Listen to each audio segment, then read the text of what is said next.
Miss Wang is going to register for her first year social science course. As you listen, fill in the gaps numbered 1 to 6. First you will have some time to look at questions 1 to 6.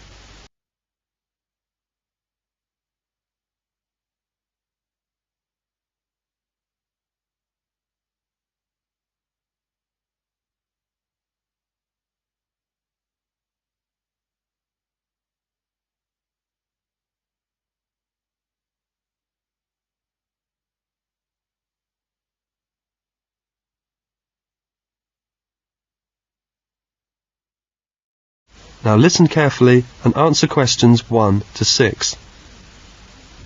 Good morning. I'm here to register for the first year social science course. I'll just have to fill out this form for our records. What's your name? It's Wang Pearl. Excuse me? Is Pearl your last name? No, it's my first name. My family name is Wang. Can you spell that? Sure. Pearl, P-E-A-R-L. Wang is spelled W-A-N-G. Okay, Pearl Wang. What's your address? It's 4,832 Kent Road. Can you please repeat that? Kent, K-E-N-T, 4,832 Kent Road, flat number 301. All right. And your telephone number? I haven't got the phone on yet. I'm still looking for an accommodation which should be somewhere near the school. Okay, well, please let me have the number once the phone is connected, and I'll make a note here to be advised. And your course? First year social science course. Social science course. Now I have the timetable. Yes, here it is. You'll have Dr. Hill's lectures at 9:30 Monday morning and also Thursday morning at 10:30. How long do they last? An hour. Which room are they in? The Monday morning lectures take place in room 101. The Thursday ones are in room 215. Thank you. Pearl wants to find an accommodation near her school.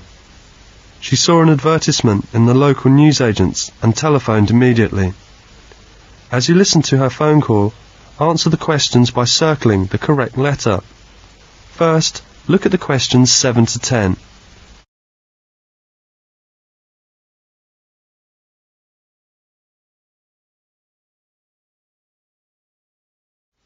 Now listen to the phone call and answer questions 7 to 10. 467931. Sue Jones speaking. Oh, hello. My name is Pearl Wang. I'm ringing about the flat. Oh, yes. You saw my ad in the newsagent's window, did you? That's right. Could you tell me something about the flat? Well, this is a 2-bedroom flat. One big room and one a bit smaller. But it's quite nice. The rent is more than I could afford, so I've decided to find someone to share the flat with me. Oh, I see. May I have my own bathroom? Yes, there are 2 bathrooms. There's quite a big sitting room and a kitchen. The flat is an upstairs flat, on the top floor of the house. You know the landlady lives downstairs. And the central heating, is there? Yes, gas central heating. What about the rent? How much is it exactly? Well, I pay £90 a week. £90? Yes, but I thought I would pay £50 and ask the other person to pay £40 because, I've got the big bedroom. That seems only fair. I suppose so. What do you do? Work at the Globe Travel Agency. I'm from Australia and came here 3 months ago. What about you? What do you do?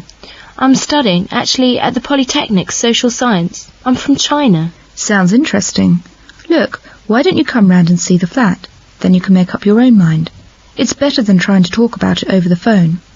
Yes. May I come round and see it in the afternoon? Well, actually, it's a bit difficult for me this afternoon. I've got to go out.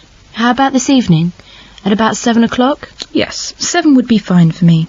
What's the address? 27 Park Road. Oh, I know Park Road. It's quite near where I study. See you tonight. Goodbye. Bye.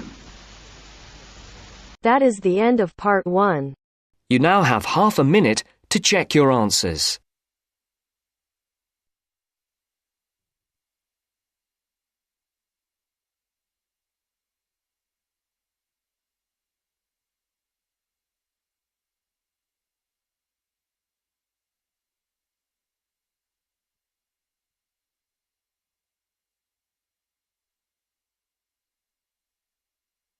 Now turns to Part 2.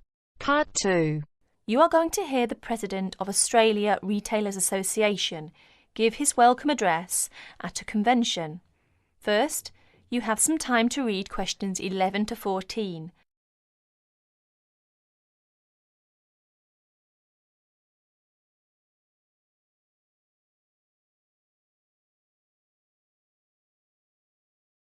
As you listen to the first part of the talk, answer questions 11 to 14. Could I have your attention for a few minutes, please? Allow me to introduce myself. My name is Norman Flagstaff, President of Australia Retailers Association. On behalf of the organising committee for our third annual Retailers Convention, I'd like to welcome you all, some of whom come as far as Brisbane and Melbourne, to this wonderful convention centre in our fair capital, Canberra, and hope you make most of your stay. We have been very lucky with the weather, and I sincerely hope that it keeps up for the rest of the week, and maybe even the following. No, I'm sure we won't be that lucky. I'm pleased to announce that we have received a record number of registrations for this year's week-long convention. For the first 5 days, we will be hosting more than 250 participants for the lecturers and workshops. And hopefully, up to 300 will be coming for the following 2 days of commercial demonstrations. Another first is we have a record number of speakers, up from 20 last year to 25 this year, as well as having 3 guest speakers from abroad, who I'm sure will provide us with a great deal of information of how business is conducted in Britain, and also, I think it's the United States, is it? No, sorry, Canada.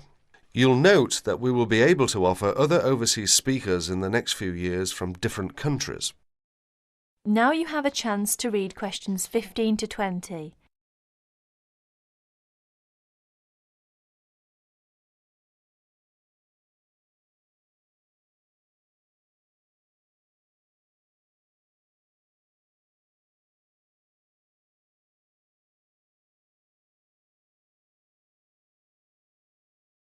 As the talk continues, answer questions 15 to 20.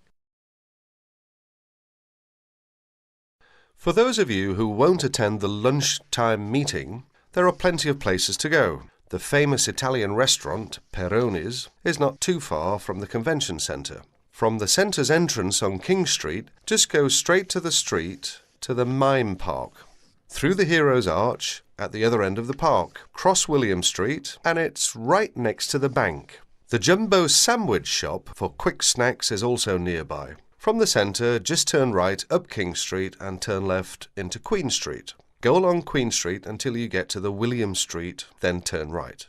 You'll spot it right next to the William Street Underground Station.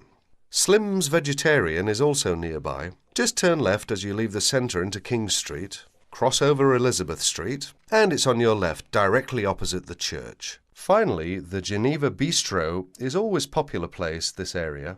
It's located behind the church on William Street. Please make sure you're back on time, though. We don't want to finish too late. On the second part of the day, I'm afraid we will make a few amendments to the programme. It's important to note that the afternoon session will begin at 2:30 p.m. and will be finished at the time indicated on your programme. There have also been a couple of venue changes. The first being the talk on marketing by Jane Howard, which one now will be held in the green room on the second floor.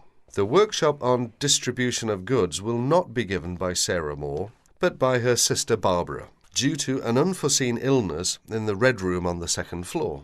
We hope she'll be back on her feet in no time. It's good of Barbara to step in right at the last minute. Finally, the workshop on advertising by Peter Newstead has been cancelled due to an airline dispute. On Friday, we'll be starting off the day with a new video presented by the Dow Keys Company as part of their opening lecture on merchandising. That's Friday the 27th. That's all for the moment. If you require any further information regarding the convention, you can talk to one of the many convention helpers wearing a distinctively blue and gold jackets.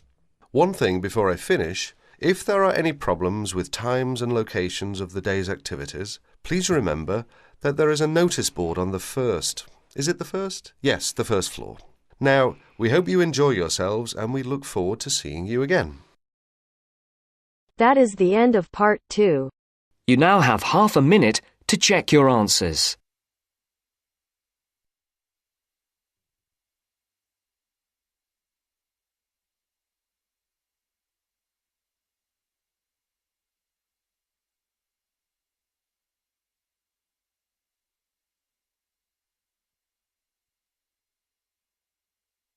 Now turns to part 3.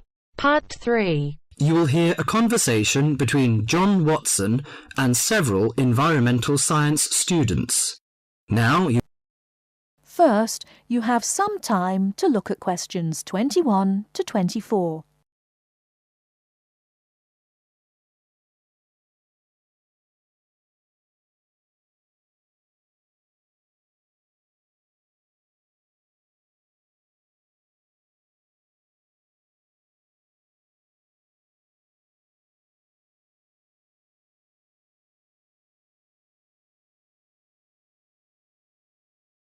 Now, listen carefully and answer questions 21 to 24.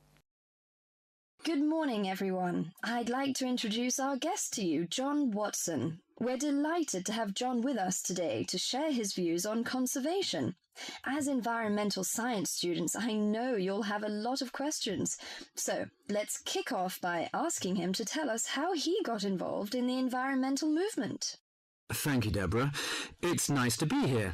When I was 7 years old, back in the 1940s, my father bought 200 acres of land on the central coast of New South Wales in eastern Australia. The marvellous thing about it was that it was virgin bush. In other words, completely natural. But this kind of country doesn't exist anymore. Oh, what do you mean by that? Well, let me explain.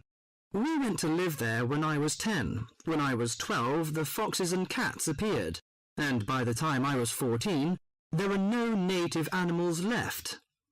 You mean that within 4 years, all the native animals had gone? That's exactly what I mean. But it took a while for people to realize what was going on. So, you're saying that it was the cat and the fox that killed off the native animals? Absolutely right. But back in the 1970s, people didn't realize it. Even though Australia was losing wildlife faster than the rest of the world combined, people were blaming the farmers and miners, but not their lovely little pussycats. The domestic cats you're talking about? Exactly. Before you hear the rest of the talk, you have some time to look at questions 25 to 30.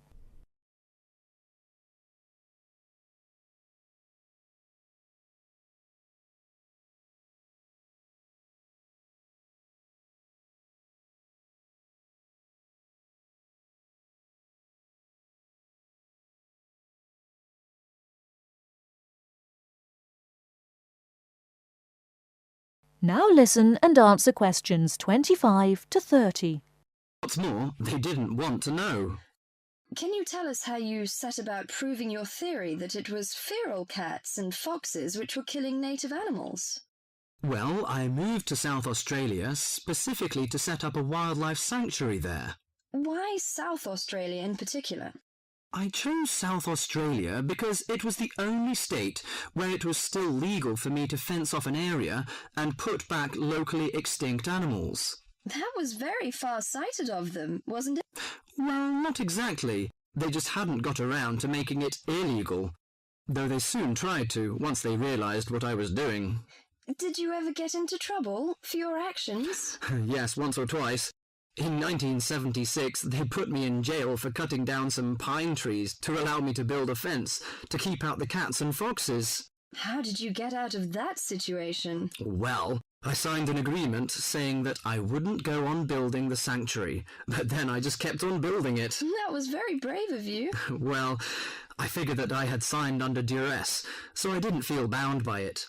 The sanctuary was completed in 1983 and opened to the public in 1985, and within a year it was overrun with native animals. There are other ways of protecting endangered animals, though, aren't there? You can raise public awareness through research and educational programs. Well, I don't have much time for that. Unfortunately, today we measure success in science, not by your results, but by how much funding you get. What you've done is obviously admirable. But don't you think there's an argument for letting nature take its course? I mean, don't you think cats and foxes have a right to live too? Well, no, not really. They were introduced to this country, but they don't belong here. But aren't you trying to turn back the clock? These other animals are here now. What is so important to you about native species that justifies killing any number of alien ones? I believe that evolution gave us a paradise, and that we will lose everything unless we understand the need for balance. But really, at the end of the day, it's just a belief. It's just a feeling. That is the end of part 3. You now have half a minute to check your answers.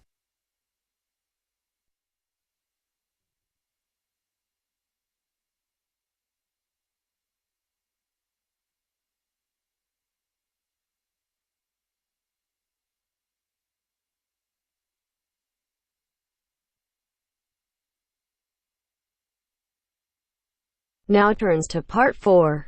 Part 4. You will hear a conversation between Fred and Liz. They are talking about sleep and dreams. As you listen, answer the questions by writing no more than 3 words for each answer. First, you will have some time to look at questions 31 to 40.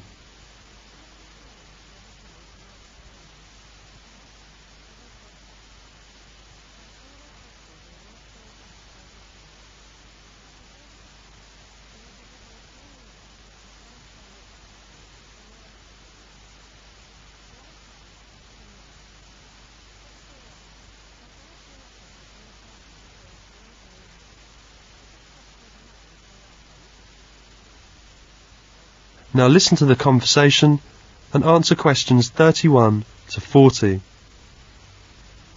Hello, Fred. You don't look so good. What's the matter? I just didn't have a good sleep. It seemed I dreamed all night. Do you dream a lot when you sleep? Yes, in fact everybody dreams, and everybody needs to dream in order to stay healthy. There are 2 kinds of sleep, active sleep and passive sleep. The passive sleep gives our body the rest that is needed and prepares us for active sleep, in which dreaming occurs. The dream stage is very important in our sleep cycle. When the person is dreaming, the eyes begin to move. Through the night, people alternate between passive and active sleep. The cycle is repeated several times throughout the night. Do you know how long people usually dream during 8-hour sleep? For about 1.5 hours on average.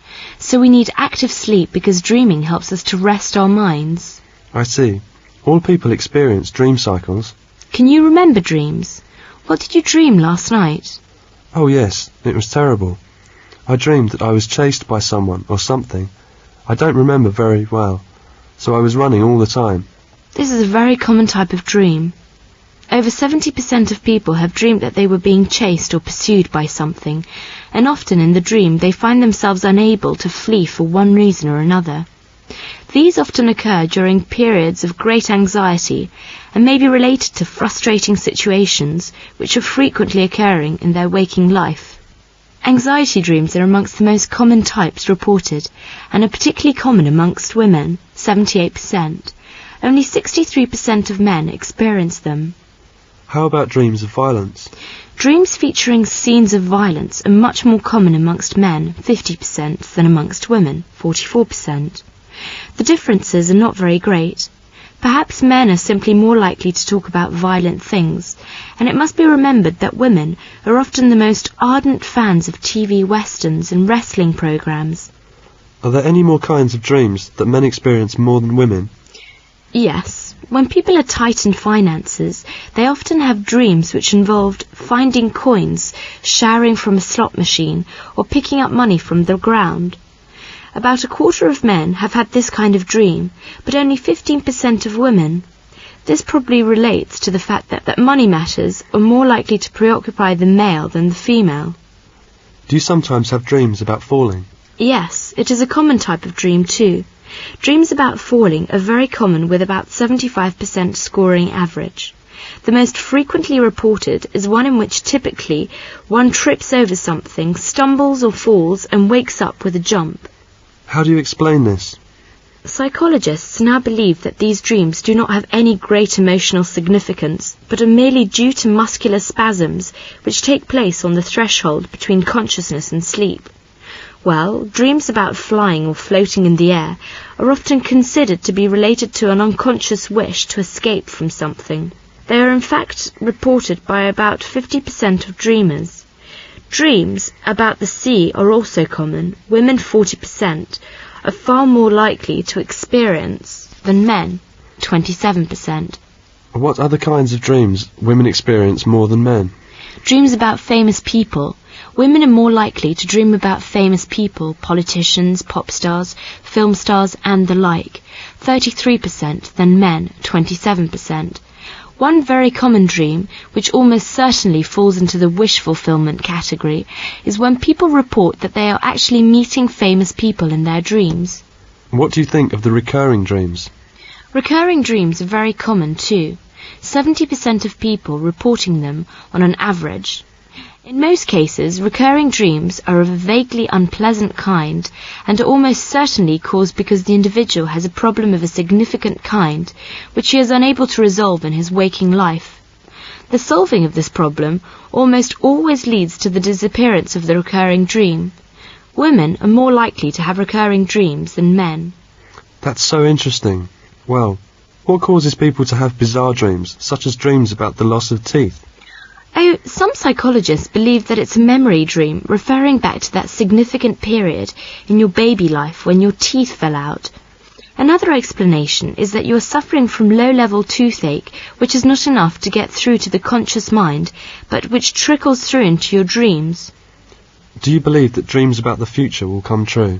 Well, dreams about the future which come true are very frequently reported, though it is fair to say that scientists are very doubtful about whether these are simply coincidence or genuine peeps into the future. Almost 30% of people believe that they have had at least one such dream. That's so instructive. You are an expert in this field. Liz, how do you know so much about dreams? Don't you remember that I'm majoring in psychology? I have done some research on the topic sleep and dreams. Thank you so much. That is the end of part 4.